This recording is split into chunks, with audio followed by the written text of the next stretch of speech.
Imagine being so deeply asleep that you are entirely unconscious, but while your arms are raised and you're carefully stirring this invisible pot of soup in the air.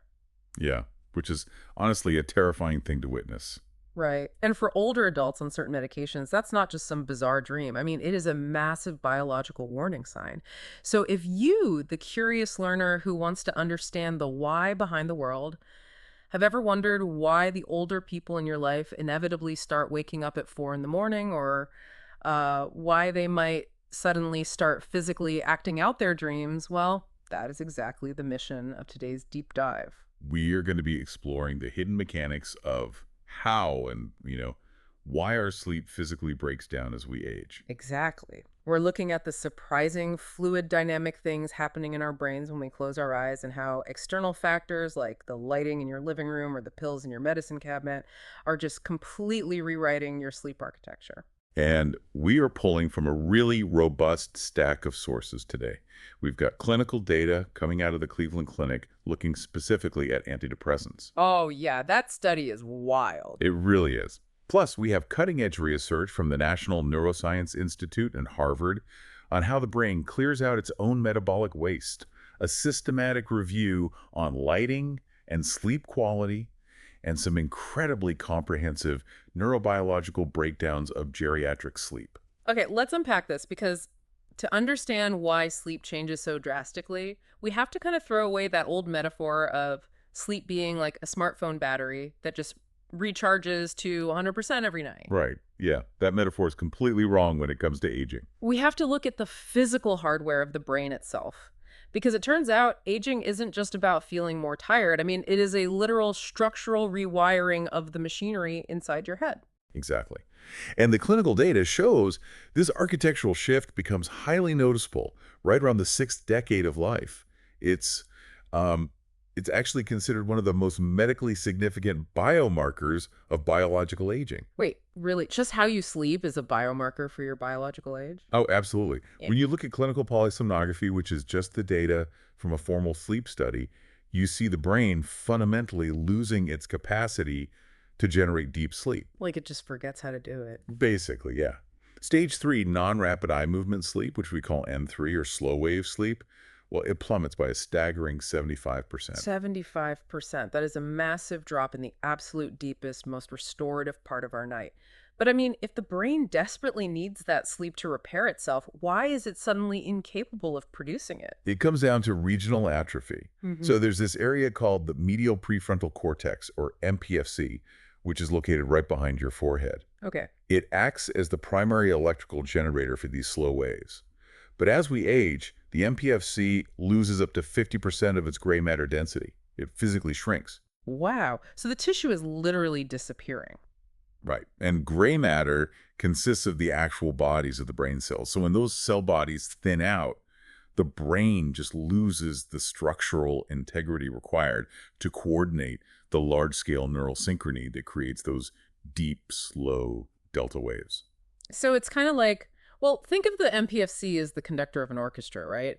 For the orchestra to play a slow, sweeping, synchronized symphony, which is our deep sleep, the conductor needs all their sheet music. That's a great way to put it. But if the conductor loses half of their pages, playing the song for a longer amount of time won't make it sound any better.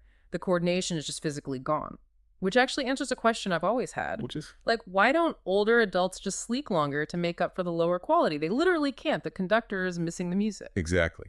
And that structural loss is compounded by a simultaneous rise in hyperarousal. Oh, right. The whole wired but tired thing. Yes.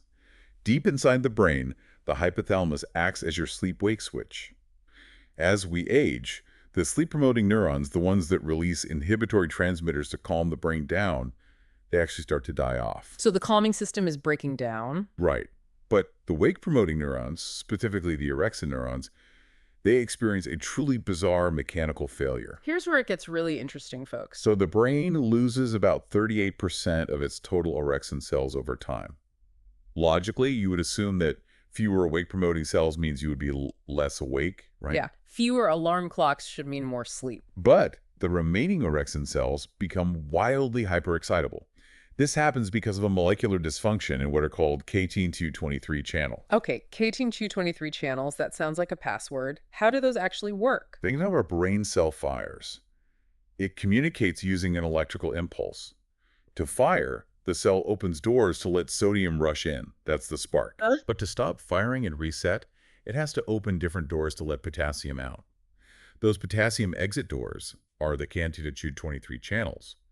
They basically act as the brakes. Oh, I see. As we age, those specific channels degrade. So without those brakes, the remaining arousal neurons can't reset properly. They fire more frequently and with almost no provocation at all. So it's like having a faulty car alarm where the sensors have degraded. A single leaf touches the windshield and the alarm just goes off. You're lying in bed trying to sleep, but your arousal system is incredibly trigger happy.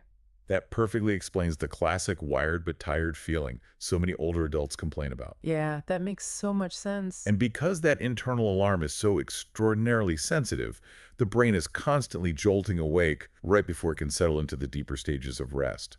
The arousal system fires at totally inappropriate times, completely robbing the individual of that consolidated N3 deep sleep. Which brings us to a really critical question about consequences.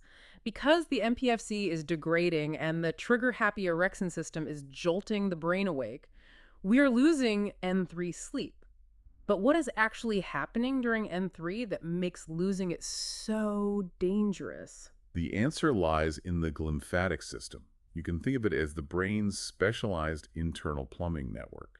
Right, and in the sources, Dr. Katharina Meyer, she's a senior scientist at Harvard's Wyss Institute, she refers to it as the night shift cleaning crew.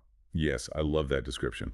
During deep sleep, the interstitial space, which is the microscopic gap between your individual brain cells, actually expands by up to 60%. That is incredible. The brain literally shrinks its cells to let the fluid wash through. It really does. This massive expansion allows clear cerebrospinal fluid to rush into the brain tissue and just wash away all the toxic metabolic waste that built up during your waking hours. It's basically like taking a soapy sponge and wringing it out under a running faucet. You squeeze it, the spaces open up, and all the dirt washes out. And one of the primary pieces of dirt it's washing away is amyloid beta, right?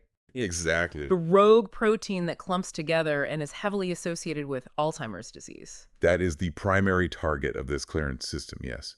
But here's the catch. This fluid doesn't just flow on its own. It requires a pump. A pump, like a heart for the brain fluid. Sort of, yeah. The optimal flow of cerebrospinal fluid relies heavily on the high-amplitude rhythmic pulsations of slow-wave sleep. As the brain fires in those slow, synchronized waves, the blood vessels pulse in tandem, driving the fluid through the tissue. Oh, wow. So when you lose 75% of your slow-wave sleep, that biological pump just loses its power. Let me make sure I'm following the mechanics here because this sounds like a terrifying loop. The MPFC needs to be physically healthy to generate the electrical slow waves. Right. Good. Those slow waves act as a physical pump to trigger the cleaning crew. But the cleaning crew is required to wash away the amyloid beta toxins. If the toxins aren't cleared, don't they just build up and cause more damage? They do, and amyloid beta plaques specifically tend to deposit in regions like the MPFC. Oh. Yeah, it creates a total vicious cycle of neurodegeneration. The lack of sleep prevents the clearance of the plaques, and the plaques destroy the exact brain region required to generate the sleep. The crisis just compounds year after year. It's literally a biological death spiral. It is. In fact, the research indicates that chronic insomnia in older adults equates to an Alzheimer's risk of being 3.5 years older functionally. 3.5 years of accelerated brain aging, purely from a plumbing failure caused by bad sleep. But scientists aren't just watching this happen, are they? Like, they have to be doing something. Not at all. They are aggressively looking for mechanical workarounds.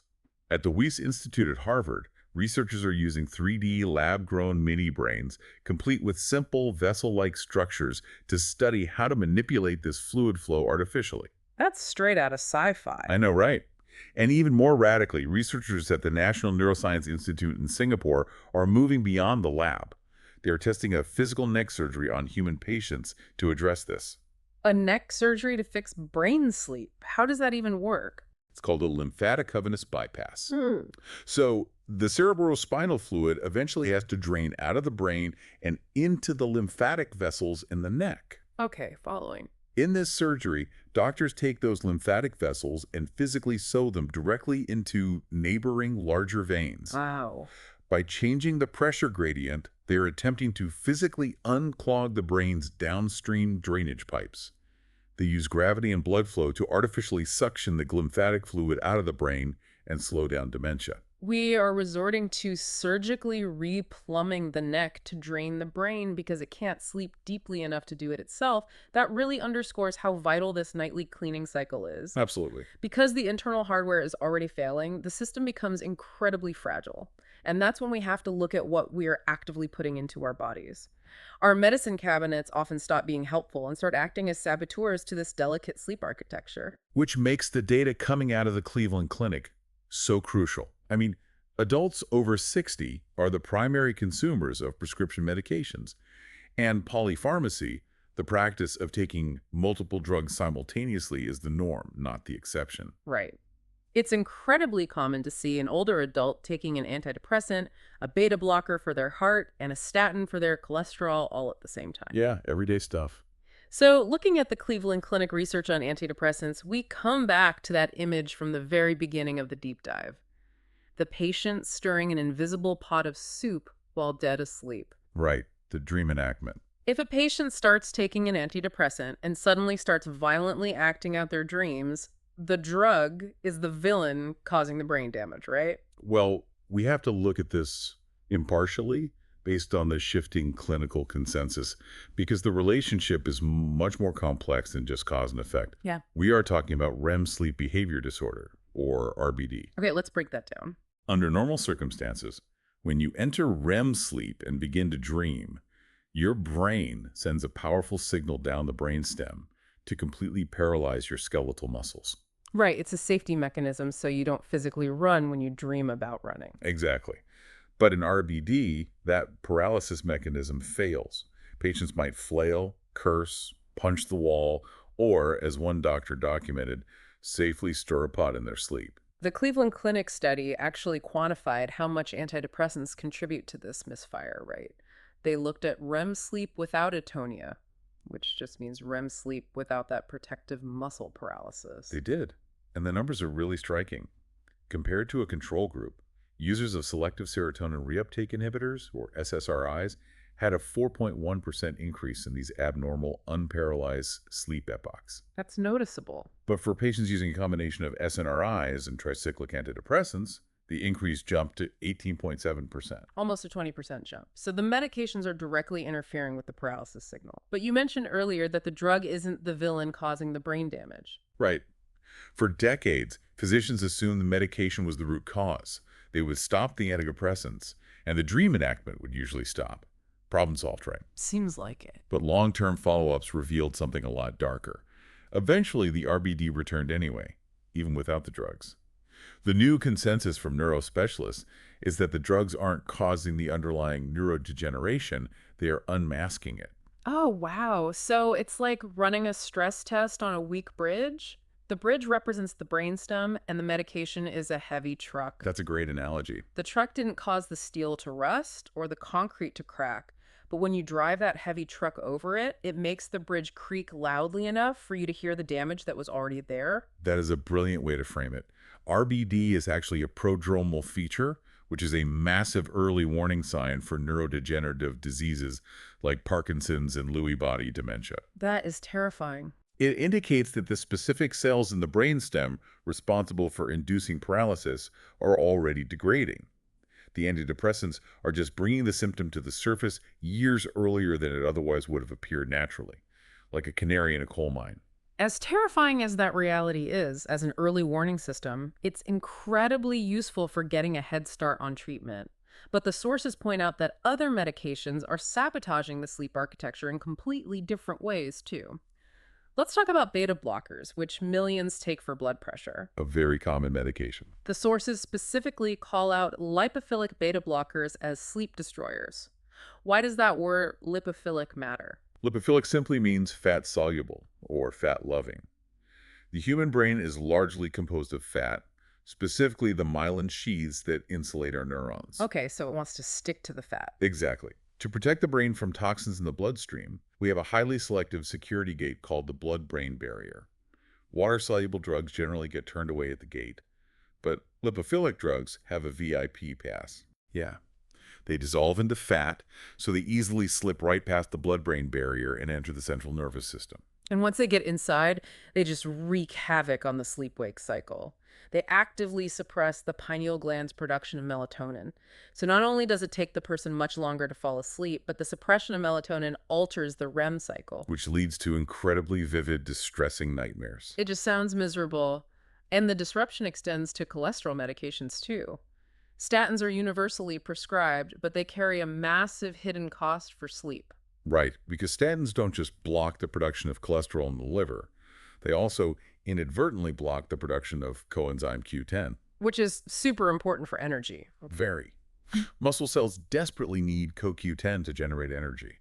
When the muscle cells are starved of this energy molecule, it leads to severe nocturnal muscle cramps. You finally get past the trigger-happy orexin alarm, you finally get past the nightmares, and then a searing cramp in your calf jolts you awake. Exactly. And we cannot discuss sleep disruption without mentioning diuretics. Diuretics force the kidneys to expel excess sodium and water. Which means you have to pee. A lot. The direct side effect is nocturia, which is the biological urge to urinate at night. The sources noted that up to 80% of older adults cite nocturia as their absolute primary barrier to consolidated sleep. 80%. And if we tie this back to the hardware malfunction we talked about earlier, it makes perfect sense why nocturia is so devastating. The aging brain already has that hyperexcitable orexin alarm system. Right, the broken KCNQ23 potassium brakes. Yeah, the brakes are worn out. So even a microscopic urge from the bladder is enough to set off the faulty car alarm and trigger a full awakening. And because the alarm won't turn off, getting back to sleep after walking to the bathroom is nearly impossible. The compounding variables create a remarkably hostile environment for rest. So our internal hardware is shrinking, the fluid pumping, cleaning crew is losing power, and our daily medications are unmasking neurodegeneration, starving our muscles of energy, or making us run to the bathroom at 2 a.m. It's a bleak picture, I won't lie. If our internal systems and chemistry are failing us this profoundly, we have to look outside the body. We have to rely on the external environment to force our biology into a rhythm. And the research shows the most powerful external anchor we have is light. But the way the aging brain processes light is fundamentally flawed, which requires us to look at how the eye interfaces with the biological clock. Okay, let's get into the eye mechanics. Back in 2002, scientists discovered a completely new type of cell in the retina called intrinsically photosensitive retinal ganglion cells, or IPRGCs. And these aren't the rods and cones we learned about in grade school, right? They don't help you see shapes or read a book. No, not at all. They serve a purely chronological purpose. Their only job is to measure the presence of short-wavelength blue light in your environment and send a direct electrical signal to your brain's master clock, the suprachiasmatic nucleus, to tell it what time of day it is. But just like the brain's hardware, the eye's hardware physically degrades over time. The sources detail two major optical changes. First, as we age, the clear lens of the eye physically yellows, acting as a filter. Yes. And second, our pupils permanently shrink, which is a condition called senile meiosis. So if your pupil is smaller and your lens is yellow, the short wavelength blue light simply cannot reach those IPRGC cells in the back of the eye. Aging is essentially like having a pair of blue blocking glasses permanently installed inside your head. That's exactly what it's like. And that permanent filtering effect starves the brain's master clock of the light signal it needs to stay anchored to the 24-hour day. So the clock just gets confused. Very confused. Because the signal is so weak, the circadian clock begins to drift forward. This causes a highly prevalent condition called advanced sleep phase syndrome. The individual's entire biological schedule shifts earlier. Which means they feel an overwhelming, inescapable urge to sleep at 7 p.m. Yes. Which guarantees they will subsequently wake up at 3 a.m., completely out of sync with the world around them. Which brings us to a really compelling systematic review published in the PMC looking at senior care homes. The researchers wanted to know if the residents have permanent blue blockers in their eyes, can we fix the clock drift by simply blasting the environment with brighter light? It's a logical hypothesis. Right. They tested conventional indoor lighting, which sits around 320 lux, against dynamic circadian lighting setups that pushed the brightness up to 1000 lux. But the initial broad group averages were surprisingly underwhelming. The lighting interventions didn't seem to show a revolutionary difference across the entire facility. Why not? 1000 lux seems like a big upgrade. Well, researchers suspect this is a matter of scale. A well-lit office is about 500 lux. Pushing it to 1,000 lux sounds like a lot, but stepping outside into direct sunlight is 100,000 lux. Oh, wow. That puts it in perspective. Right. The experimental 1,000 lux simply wasn't bright enough to punch through the yellowed lenses of the entire group. But when they broke down the individual data, the picture totally changed. It did. When they pooled the individual tracking data, isolating residents who actively spent time near windows or outside, the correlation was undeniably clear. They just needed the raw power of the sun. Exactly. Residents who absorbed the most morning light, specifically in the window between 6 a.m. and 12 p.m., exhibited significantly less fragmented rest activity rhythms. Their sleep was vastly more stable. And remarkably, because they were achieving better consolidation, they actually demonstrated higher cognitive processing speeds on standardized tests. Better sleep equals a better brain. Okay, so what does this all mean for you? We've covered a massive amount of dense biology today, from shrinking brain tissue and potassium channels to surgical plumbing in the neck, but the sources also extract highly specific, actionable biological hacks to bypass these age-related breakdowns. Yeah. Whether you are optimizing your own sleep or trying to help your grandparents, there are practical steps you can take. We obviously cannot stop chronological aging, but we can manipulate the physiological environment to compensate for the hardware failures. Exactly. So first, manipulate the light. Based on the data, 1000 lux isn't enough. You need to completely overwhelm those yellowing lenses. The clinical recommendation is to get 10,000 lux of full spectrum light for 30 minutes within the first hour of waking up. Which is huge. You can achieve this by getting outside immediately or using a specialized light therapy box. That massive dose of photons punches through the senile meiosis, directly hits those iPRGC cells, and forcibly anchors the circadian rhythm. It completely stops that advanced sleep phase drift from pushing bedtime to 7 p.m. Timing and intensity are the absolute non-negotiables for that to work. Second hack, manipulate the temperature. Take a hot bath around 40 to 42 degrees Celsius about 1 to 2 hours before bed. This sounds completely counterintuitive because your core body temperature actually needs to drop by a couple degrees to initiate deep sleep, right? Yeah. Why would you heat yourself up? It's because it exploits a loophole called the passive heating effect. Sitting in hot water causes extreme vasodilation. It opens up all the blood vessels in your hands and feet. Okay, so you get all flushed. Right. When you get out of the tub into a cool room, your hands and feet act like massive radiators, rapidly dumping your internal body heat into the air. Oh, that's so clever. It is. This plummets your core temperature much faster than normal, tricking your brain into initiating that elusive, slow wave sleep. It is a brilliant way to artificially bypass the body's natural weakening thermoregulation system. And third, manipulate your nutrition to bypass the faulty alarm.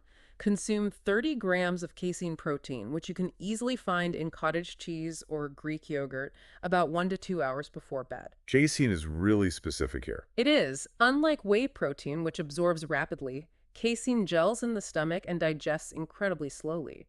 It provides a steady drip-feed release of amino acids into the bloodstream overnight. Which is great for the alarm system we talked about. Exactly. This not only aids in cellular repair, but it actively prevents microscopic middle-of-the-night blood sugar dips. If your blood sugar drops even slightly, that trigger-happy orexin alarm system will use the hunger signal as an excuse to jolt you fully awake.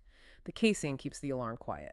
When we view these strategies together, overwhelming the visual decay with intense light, hacking our thermoregulation, and stabilizing our metabolism, we are essentially manually operating the levers that the brain used to pull automatically. It's empowering, really. It is.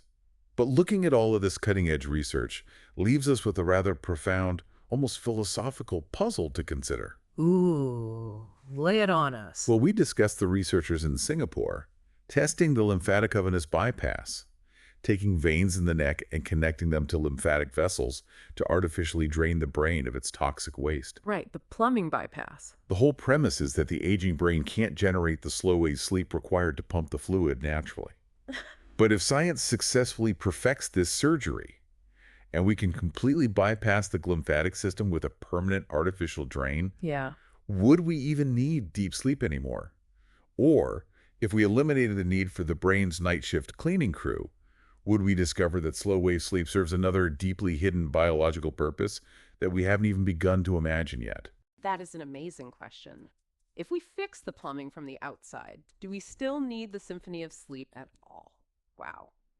Well, thank you for joining us on this deep dive into the source material. We hope you walk away looking at your own sleep environment and maybe that 4 a.m. wake up call from your older relatives through a completely new biological lens. Until next time, remember, your sleep isn't just a battery recharging, it is the highly complex, beautifully fragile system. Keep learning and sleep well.